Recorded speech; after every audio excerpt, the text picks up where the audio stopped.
Ayagalar dostum bilen sözleştim. Arda halim yara diýsem kän olmaz. Gece gündüz aşkın bilen yanarım. Nedir halin diýip bir soran olmaz. Sevdigim sözüňe iller höwesdir. Eger kim söýlesem dilimi kesser. Bu özellik kimden agyz mirasy? Gözellerde bile nowjwan olmaz.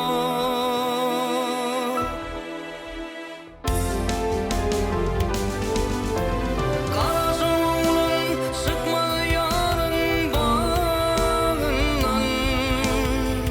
Goşa meni bardyr sol sagynlan. Gözül bir posa bir al ýanyndan. Kıskançlıktan asıl hiç bayan olmaz. Gözül bir posa bir al ýanyndan. Kıskançlıktan asıl hiç bayan olmaz.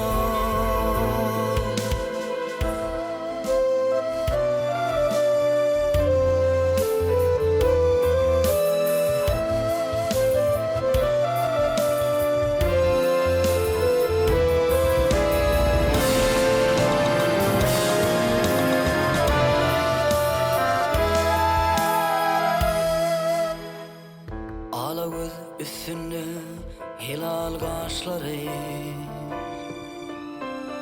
mislilerdi öwser yarın saçları.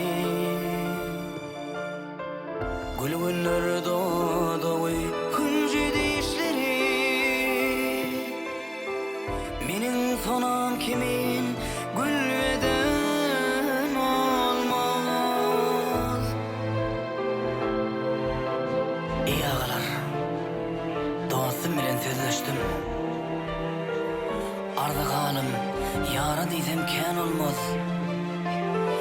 Gece gündüz aşkın bilen yanarım.